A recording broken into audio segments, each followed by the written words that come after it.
दोस्तों, जंग के मैदान में स्नाइपर्स का इस्तेमाल वैसे तो 18वीं सदी से शुरू हो गया था, लेकिन युद्ध में अपनी भूमिका को लेकर वो हमेशा से विवादों में रहे हैं। कई युद्ध विशेषज्ञ स्नाइपर्स को फौज का जवान नहीं बल्कि एक क्रूर हत्यारा बताते हैं जो छिपकर घात लगाता है।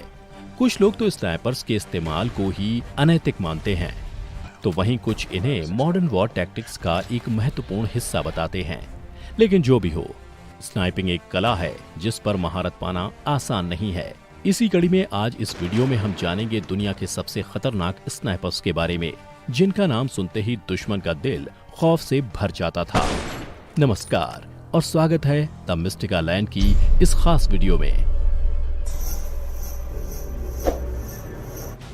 दुनिया के सबसे खतरनाक स्नाइपर्स की इस लिस्ट में पहला नाम है क्रिस काइल का। CPO Chris Kyle, US Navy SEAL, killing 100 to 200। Texas में पैदा हुए नेवी सील शूटर पूरी दुनिया में मशहूर हैं और इसका कारण है इनकी लिखी best seller book American sniper.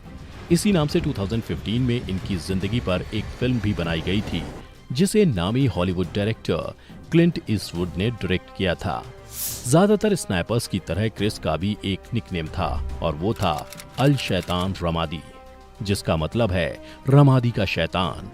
Iraq में उसे मारने के लिए उसके सिर पर इनाम की घोषणा हुई थी, जिसे बढ़ाते बढ़ाते $80,000 तक कर दिया गया था। लेकिन क्रिस को मारने का नहीं बल्कि अपने साथियों को बचाने का काम दिया गया था। किसी भी ऑपरेशन से पहले क्रिस अपनी पोजीशन ले लेता था और फिर उसे जो भी खतरा लगता था वो उसे वहीं मार गिराता। इसी वजह से उसके साथी उसे द लेजेंड नाम से बुलाते थे। 2008 में सदर इराक में उनका 2 किलोमीटर की दूरी से मारा गया एक हेडशॉट सबसे ज्यादा मशहूर है।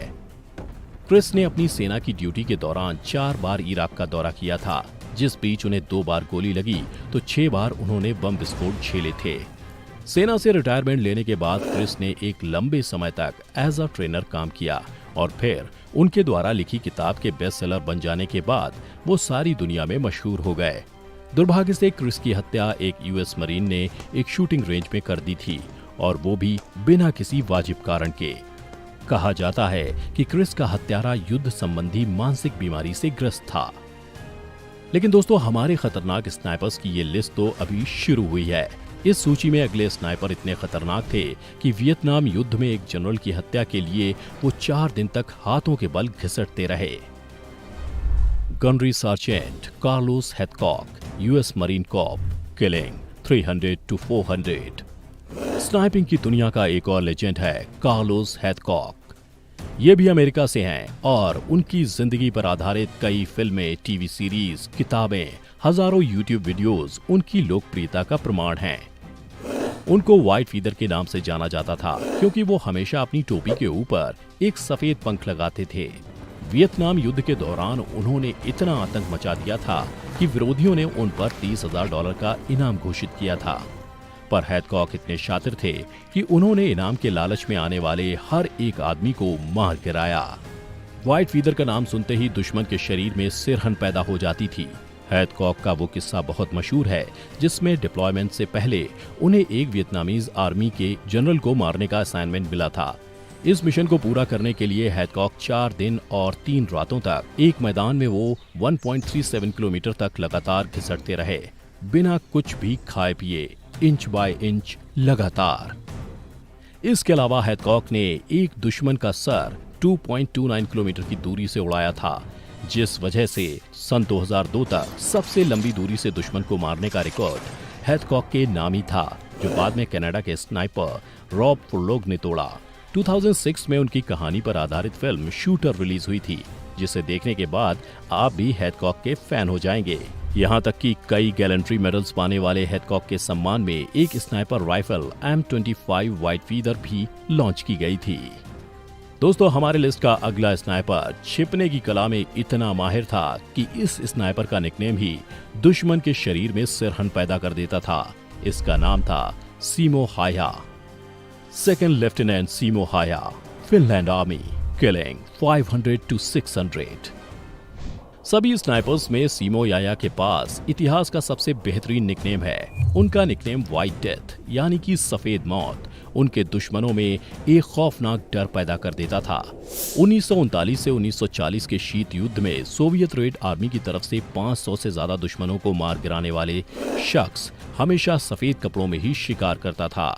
इन कपड़ों के चलते -40 डिग्री टेम्परेचर में वो बर्फ से भरी वादियों में इतनी आसानी से छिप जाता था कि दुश्मन जब तक उसे ढूंढ पाते वो लाशें ही बिछा देता था। और दोस्तों, हैरानी इस बात पर और भी होती है कि उन्होंने कभी भी स्नाइपर में लगे अपने राइफल स्कोप का इस्तेमाल नहीं किया। बिना किसी स्कोप के उनकी एक्यूरेसी असाधारण थी, जिसे दोहराना लगभग असंभव है। 21 दिसंबर 1939 को तो उन्होंने एक ही दिन में 25 सैनिक खत्म किए, जो उनका पर्सनल रिकॉर्ड भी है। मार्च 1940 में उनका चेहरा एक राइफल फट जाने से बिल्कुल खराब हो गया और उन्होंने अपनी बाकी की जिंदगी इसी खराब चेहरे के साथ बिताई। दोस्तों, हमारी लिस्ट का अगला स्नाइपर ऐतिहासिक बैटल ऑफ स्टालिनग्राद का हिस्सा था, जिसमें उसकी महत्वपूर्ण भूमिका ने सोवियत रूस को इस काबिल बनाया था कि वो नाजी जर्मनी को हरा पाए। आइए मिलते हैं कैप्टन वसीली से।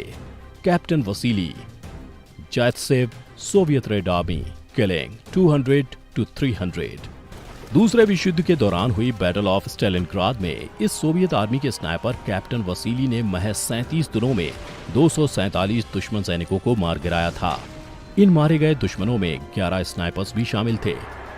आपको जानकर आश्चर्य होगा कि उनके द्वारा मारे गए 242 दुश्मन सैनिकों में से ज्यादातर को उन्होंने 1 किलोमीटर से भी ज्यादा की दूरी से मारा था।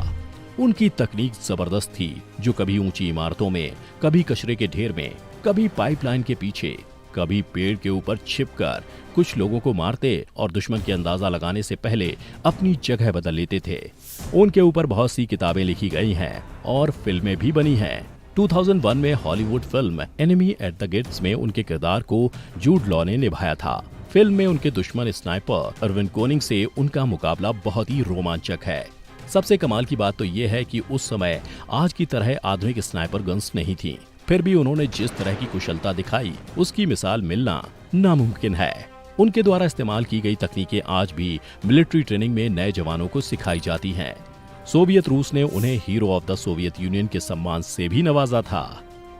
दोस्तों, हमारे लिस्ट का आखिरी स्नाइपर एक ऐसा शख्स है जिसकी खुद की पत्नी भी नहीं जानती थी कि उनके पति मरीन कॉर्प के सबसे खतरनाक स्नाइपर्स में से एक हैं।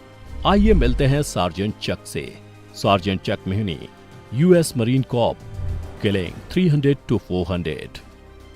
दोस्तों, यूं तो हैदकॉक ज्यादा पॉपुलर हैं, लेकिन चक मेहनी वो नाम है जिसने वियतनाम युद्ध के दौरान सबसे ज्यादा दुश्मनों को मारा था।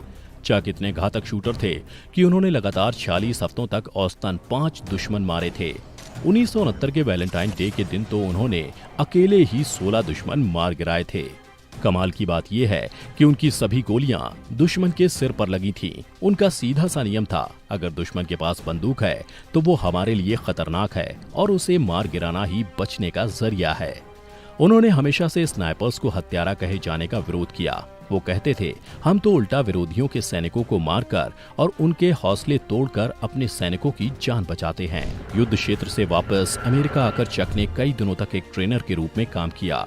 हैदकॉक की प्रसिद्धि की चाह के विपरीत चक अपना जीवन गुमनामी में बिताना चाहते थे और इसलिए उन्होंने अपनी पत्नी तक को इस बारे में नहीं बताया।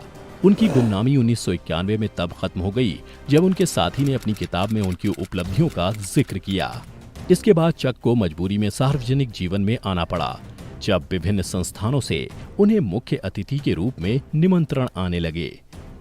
तो दोस्तों, कैसा लगा आपको इन खतरनाक स्नाइपर्स के बारे में जानकर?